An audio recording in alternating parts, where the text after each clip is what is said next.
Today, we're going to dive deep into one of the most complicated, high-stakes, and frankly, misunderstood relationships of the last 70 years. We're talking about the alliance between the United States and Pakistan. It's an absolutely wild story of convenience, conflict, and a partnership that was, well, built on some seriously shaky ground. Okay, I want to start with a quote that just cuts right to the bone. Get this. In 2026, Pakistan's defense minister, Khawaja Asif, said the relationship with the U.S. was like being treated worse than a piece of toilet paper, used and then thrown away. I mean, wow. That is not your typical diplomatic speak. That is raw. And it perfectly sets up the question we're going to try and answer. How on earth did it get to this? And, this wasn't just some angry outburst. It really signaled a major shift, a kind of national confession that Pakistan's role in the two Afghan wars was a grave error, and that the terrorism that's been ripping the country apart, that was direct blowback from those choices. It's a pretty stunning moment of national self-reflection, really. So, yeah, how did it get to this point? How does a country that was once a major non-NATO ally end up feeling so completely used and tossed aside? To get it, to really understand, you have to look past all the individual headlines and crises. You have to see the pattern, the cycle that defined this relationship right from the very beginning. And here's the thing. When you really analyze the history, it becomes crystal clear this was never a true strategic alliance, based on shared values and all that. No. It was a deeply transactional relationship, and it followed this predictable and often pretty destructive cycle that just kept repeating itself over and over again. In fact, you can basically break down this entire 70-year history into one clear four-phase cycle. And once you see this pattern, all the chaos and whiplash, it actually starts to make a weird kind of sense. So let me show you what it looks like. Okay, so here's how it works. It's almost deceptively simple. Phase 1, strategic need. The U.S. needs something from Pakistan. Maybe it's to contain the Soviets, maybe it's a base for spy planes, maybe it's a supply route into Afghanistan. This kicks off Phase 2, intense partnership. Suddenly, the money, the weapons, the intel, it all starts flowing. But then comes Phase 3, the U.S. achieves its goal. And that very quickly spirals into Phase 4, abandonment. The aid gets cut, sanctions get slapped on, and Pakistan is basically left all alone to clean up the mess. Want a perfect case study? Just look at the first Afghan war.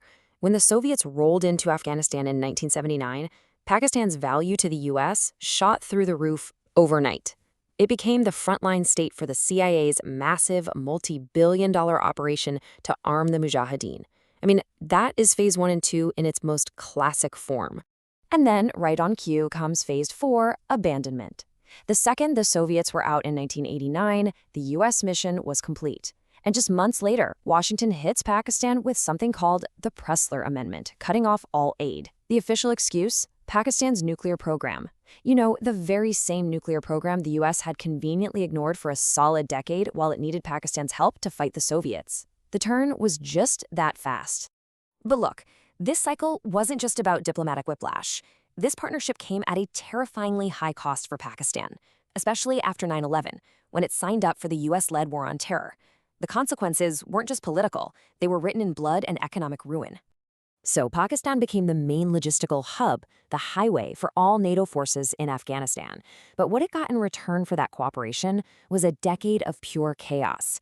It had to absorb all the violent blowback from the war raging right next door, and the cost was just staggering. Just try to wrap your head around this number for a second. 80,000. That's how many Pakistanis, soldiers and civilians, were killed. This wasn't some distant conflict. It was fought in Pakistan's own cities and villages, as militant groups, furious that the state was siding with the U.S., turned their guns inward. And on top of that unbelievable human tragedy, you have the economic devastation. We're talking about an estimated loss to Pakistan's economy of over $100 billion. Now, to put that in perspective, that absolutely dwarfs the roughly $20 billion in aid the U.S. gave during that time. It was a catastrophic bargain for Pakistan, no matter how you slice it. So, is Pakistan just doomed to repeat this cycle forever? Well, maybe not. there's this growing idea about a new path forward. Imagine a future crisis in the region, right? Let's say between the US and Iran. Instead of being forced to pick a side, what if Pakistan could step into a totally new role, not as a pawn, but as a mediator? So, in a scenario like that, the playbook would look completely different. Picture it. A conflict kicks off. But instead of choosing a side, Pakistan uses its unique position, its connections with both sides, to get a ceasefire. And from there, it could actually host direct talks between these two adversaries, something that hasn't happened in over 40 years. That's a whole new ballgame. The shift would be profound. You'd see Pakistan moving away from being a proxy fighter, basically a strategic pawn that can be rented out, to becoming a bridge builder, fully embracing a policy of active neutrality. The whole goal would no longer be about taking sides, but about making itself indispensable to everyone. And this potential shift, from pawn to player, seems to be built on some incredibly hard-won lessons from the last 70 years. It looks like Pakistan is finally taking all of its bitter experiences and trying to forge them into a new, smarter foreign policy.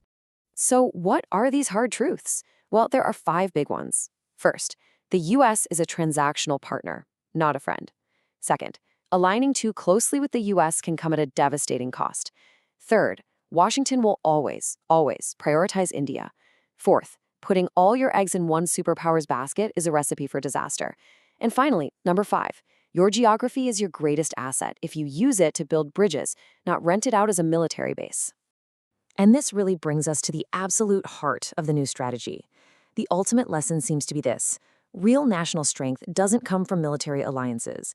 It comes from economic stability. A country that can stand on its own 2 feet, a prosperous nation, doesn't need to go looking for patrons. Real sovereignty, it turns out, is economic. Which leaves us with the final critical question. Is this new idea, this bridge builder role, a real, permanent break from the past, or is it just another temporary maneuver in the long, painful cycle of this relationship? We've seen Pakistan's leaders finally admit the mistakes they've made. Now the whole world is watching to see if they can actually build a different future.